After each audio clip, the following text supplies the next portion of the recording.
Kuna na 69 Sports na wakati una kwa nami Mwanaisha Lukali beki kisiki na wachachari Afrika Mashariki na Kati ambaye anahakikisha na kuletea yote kimichezo ambao kwa hivi sasa inaendelea kufanya vizuri zaidi ndani na nje mipaka ya Tanzania. Kubwa zaidi kikosi cha wekundu wa Msimbazi Simba tayari kimeshaondoka kuelekea kule Eswatini kwa ajili ya mchezo wake wa raundi ya pili dhidi ya Zingizini, lakini pia Young Africans tayari washafika Malawi kwa ajili ya mchezo wao dhidi ya Silva. Mbele yangu hapa nipo na Shebi, shabiki kindakindaki wa wekundu wa Msimbazi Simba. Tunaenda kuzungumza mengi ya kimichezo. Shebi, uko vizuri? Niko vizuri mwanasharikani. Uko sawa sawa? Hofu kwako tu. Mimi niko vizuri. Niambie mama. Hatimaye kikosi cha wekundu wa Msimbazi Simba kimeondoka asubuhi ya leo kuelekea kule Botswana kwa ajili ya mchezo wenu dhidi ya Zingizini. Namna ambavyo kikosi chenu kilivyosafiri, golikipa wenu Musa Pinpin Kamala sio sehemu ya kikosi hicho kutokana na majeraha aliyoyapata, lakini pia Mohamed Bajaber yupo Dar es Salaam akiendelea na programu zake. Kama shabiki wa Simba una kipi cha kuzungumza? Tuanzie hapo. Simba ni timu ambayo ina kikosi kipana sana. Kwa hiyo nafikiri hakuna tatizo. Mohamed Bajaber toka tumeanza season nafikiri tulikuwa naye kwenye kikosi. Kwa hiyo haiwezi kuwa ni pengo kwetu kwa sababu tuna aina ya wachezaji wengi ambao ni bora kwenye eneo lake.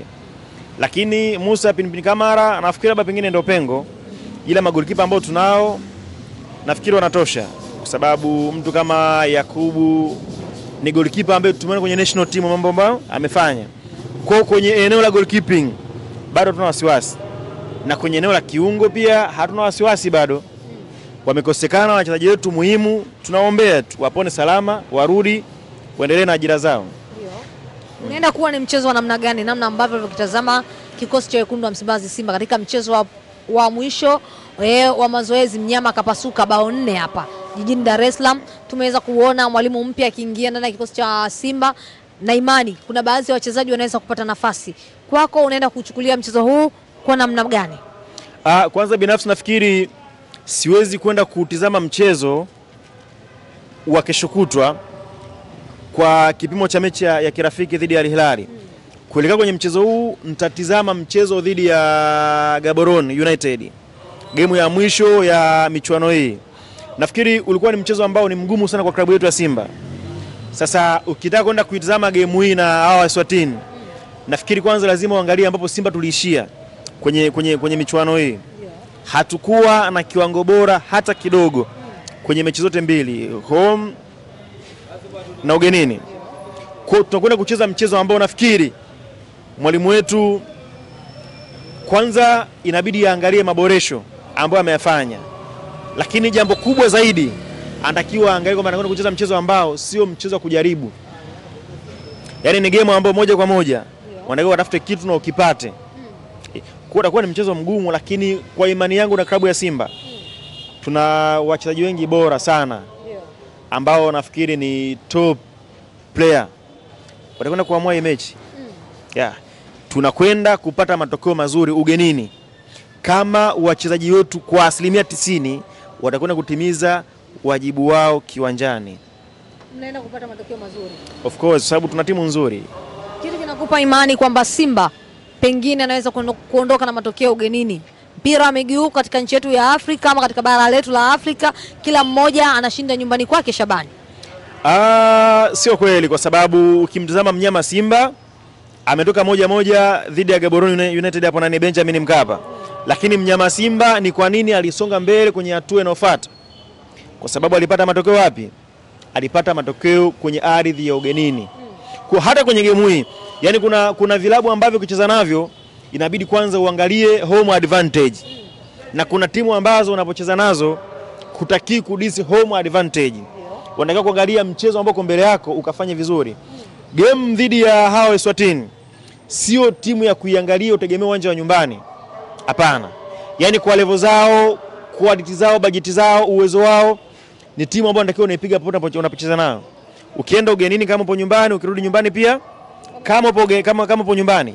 Kwa sababu kama unamsajili Jonathan Soa, unamsajili mtu kama Roshan De Rock, una Neo Maema, yani bado hutaki kuishi kwenye ile dhana ya kutegemea mashabiki wapige kelele Benjamin Mkapa ndipo songe mbele. Tumefanya usajili season hii wa aina ya timu kama Mamelodi Sundowns, timu kama National Al Ahly, yani usajili wa malengo. Ili utimize malengo kwenye michuano hii ya Afrika, kwanza uwe na timu ambayo unawazia vilabu vichache sana kwenda kushindana navyo. Kwamba level ya Botswana, Eswatini, Sudan, Rwanda, Zambia, Malawi, kwenye mataifa ambayo yapo chini kisoka, uwe na timu ambayo inapokuja mechi wakati wowote unakwenda kuwini katika mazingira yoyote kwa ushindi mkubwa tu. Na ndio maana Simba kwenye raundi ya awali alipata matokeo mazuri, alisonga mbele, lakini hakuna mwanamichezo hata mmoja East Africa ama Afrika ambaye tegemea ambacho kilitokea pale. Kwenye game ya mwisho Simba tunashikilia roho. Yaani kila mwana Simba game na filimbi ya mwisho unapigwa anapumua. Mchezo ulikuwa mgumu dhidi ya Gabon sana. Na ilikuwa ni tofauti na matarajio ya wanamichezo wengi. Usajili wa Simba na quality ya Simba na aina ya mchezo ambao walicheza ilikuwa ni vitu tofauti kabisa. Kwa kwenye game hii inayofuata nafikiri kuna mambo ya kujifunza mengi. Kwanza viongozi wa klabu ya Simba wanatakiwa tambue kwamba mpira huu wa Afrika ama wachezaji wa Kiafrika ni wachezaji ambao kabla ya kuwa wachezaji walikuwa wakisikia kwamba kucheza Simba ama kucheza ligi kuu Tanzania utakuwa unapiga pesa sana. Lakini baada ya kucheza Simba wanaangalia watu kina Bwana Samata, wanaangalia watu kina Fiston Mayele, watu kina labda kina nani, wachezaji wengi wakubwa ambao wanacheza kwenye ligi kubwa ambao wanalipwa mishahara mikubwa. Kwa wakishakuja ndani ya Simba wanaona mishahara ambao wanalipwa haitoshi. Sawa. Sasa ili uende nao sawa wachezaji, bonus na posho. Zaidi kwenye bonus, lazima uwe ni klabu ambayo mara kwa mara unakuwa unatoa bonus kwa wachezaji wako. Kwamba bonus itakuwa ndio motisha kwenda kwenye kushinda game. Hata mechi ambazo tulicheza game hizi mbili, motisha ya timu ilikuwa chini. Kwa maana pesa ilikuwa ndogo. Simaanishi mishahara wala posho. Bonus. Kwamba kuna zile bonus za kushinda game. Kwamba tajiri inabidi ajue kitu kimoja. Na hichi nafikiri wana Simba wengi hawajui. Tunapiga sana makeke kuhusu kila mwaka bwana Mangungu hafai. Lakini tuomba kila siku Yanga kuna namna kwenye game zetu anakuwa na tuwini. Ni sehemu gani ambayo anatuwini? Sawa. Wao kwenye mechi zetu wanachukulia kama ni mechi kubwa. Na sisi tunachukua kama ni mechi ya kawaida. Bosi wao kila mechi kubwa anatia bonus, anatia mzigo. Ukifunga Simba na milioni 200. Sawa. Wakati huku ukija Simba Mkwala anaambia ukimfunga Simba tutakupa mkataba mpya, mkataba wako ukiisha. Nani atajitoa sasa? Yaani wewe ukishinda mbali na mkataba mpya na mshahara, ukishinda tu mechi mna milioni 200 mnagawana hapa, kila mtu milioni 10 hapa. Mnakula baada kidimbwi. Wewe unataka tajiri hapa suke. Anajua kufanya pia tajiri kwa sababu ile Simba ya moto ya miaka 4 kila amechukua bosi kwa anatia hela mezani. Kwani una uhakika gani safari hii hela hazitoki? Wakati alivyokuwa anatoa pesa ilikuwa tunatangaziwa. Tukaamini kweli bosi anatoa pesa ya bonus, wachezaji wanafanya wanajitoa na tuliona. Game dhidi ya National anaomba maji ya kunywa uwanjani. National ile hali ya moto. Sawa. Wakati anatoa zile pesa alikuwa anasema bwana anatoa. Sasa hivi hatoi, ndio maana hatusikii kwamba anatoa. Kwa ambacho kwanza anatakiwa kiboreshe ndani ya klabu yetu. Anakawa achukue tu mfano mdogo. Kikosi cha Simba, wachezaji ambao Simba tunawamiliki na kikosi cha Gaborone United na wachezaji ambao wanamiliki na budget za hizo timu, anatakiwa angalie jezi na uwiano. Tofauti kabisa. Lakini ndani ya pitch wale jamaa walifanya vizuri kuliko sisi. Unajua ni kwa nini? Wale walicheza jasho na damu. Yaani wale walijazwa sumu. Sasa huwezi ukamjaza sumu Mkwala leo hii bila kumtia hela. Wale wanajazwa maneno, wale wanajazwa watu hela. Kocha kwanza boss inabidi achange mfumo. Ile misimu 4 ya mafanikio ya klabu ya Simba, Mo Dewji anatakiwa angalie ni kwa nini Simba ilifanikiwa? Ni kitu gani ambacho alikuwa anafanya yeye Mo Dewji? Na kwa nini sasa hivi timu haifanikiwi? Kwa sababu kama ni usajili, Simba leo inasajili kuliko kipindi kile. Simba inafanya vizuri katika soko la usajili sana kuliko miaka ile. Lakini kwenye mafanikio wachezaji wenye ubora wa kiasi hicho zaidi kuliko kipindi kile. Ile Simba kipindi kile ilikuwa ina Luis Jose Mixon, ilikuwa ina nani Carlos Chota Chama na Medi Kagere. Yaani hao ndio wachezaji ambao nafikiri walikuwa ni top zaidi ya wengine. Wakakosekana timu inaumwa. Lakini ukiangalia Simba sasa una Elim Panzu. Ni kiwango kikubwa sana. Ukija juu na Jean Chalea Hoa.